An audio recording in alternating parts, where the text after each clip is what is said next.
Donc c'est une bonne question. Beaucoup de gens me disent comment tu fais avec ce que tu as à faire et comment tu fais pour pouvoir répondre à toutes ces sollicitations. Hein? Et c'est vrai que ça demande beaucoup de mon temps, hein, de mon engagement personnel. Mais je ne suis pas tout seul. C'est ça que je dis aux gens. Je ne suis pas tout seul.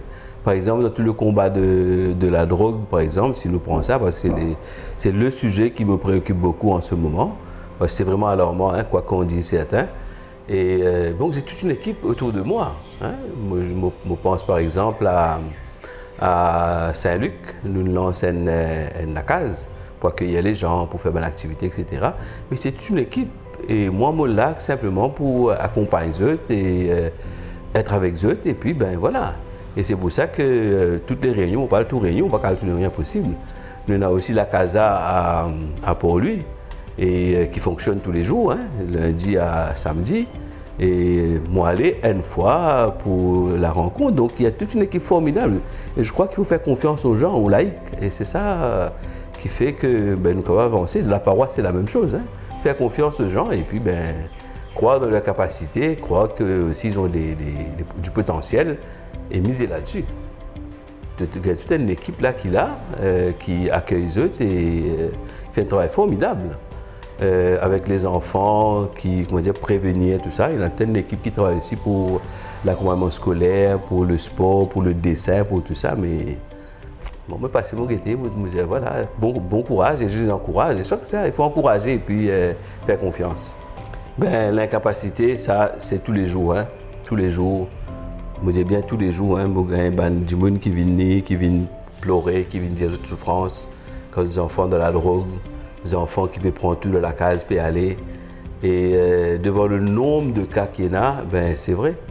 Mon sentiment impuissant. Et pas capable d'aider autres concrètement. Pas capable de prendre des enfants, tirer des enfants dans la drogue. Mais ce qui rassure moi, ce qui me contente, c'est que vous allez dire voilà, au moins vous avez un endroit que vous êtes capable de partager, vous êtes capable de dire les autres souffrances. Hein? Et comme je dis toujours, ce n'est pas seulement une rencontre qui nous pourrait régler les autres problèmes, si problème qu'on n'a pas réglé, hein, parce que des fois, il y en a qui nous tombent malheureusement, finissent une addict. Hein, et c'est assez difficile. Hein, mais au moins, je sens un accompagnement. Moi, je crois beaucoup dans l'accompagnement. Hein, l'accueil des gens et puis l'accompagnement des gens. Hein, accompagner sur le long terme. Et puis aussi, tout seulement pour faire. Mais il y a plusieurs équipes. Hein, de la Casa, elle est là. Il y a un groupe qui est à Tamarin, poste Tamarin par là-bas. Et il y a plusieurs groupes comme ça que nous renvoie eux, et surtout pour se faire accompagner et aider, hein, se sentir soutenu, c'est tout ça qui est important. Peur, non. La peur, non. La peur, non, parce que si vous regardez l'évangile, si vous regardez par exemple le pape Jean-Paul II, ce premier parole disait n'ayez pas peur. Hein? Et je pense que si moi, comme prêtre, comme baptisé, comme chrétien, et si je fais confiance au Christ, je ne pas comme besoin de peur. Bien sûr, je ne pas dire que je besoin le mot garde toujours, je besoin bien sûr faire attention, hein, je besoin prudent. Mais je n'ai pas peur.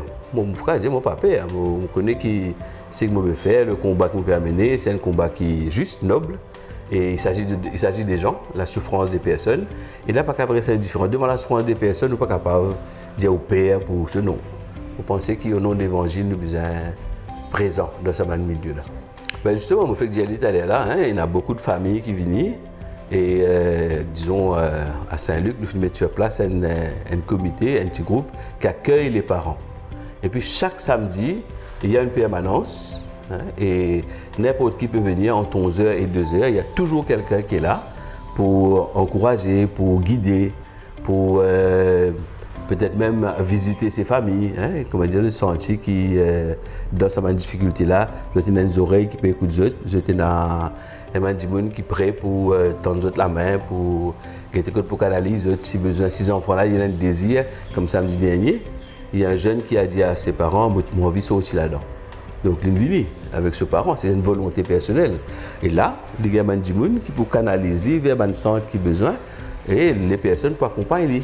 Donc, ce qui fait qu'il n'est pas comment dire, un désert, mais il y a des choses, c'est minime. mais c'est minime, mais au moins, il y a quelque chose qui existait. S'il fallait recommencer, tout le temps me dire, si je suis dans 30 ans, je peux être grand bonheur pour moi, je vais continuer, ou plutôt, oui, continuer, c'est ce qu'il me peut faire actuellement. Hein.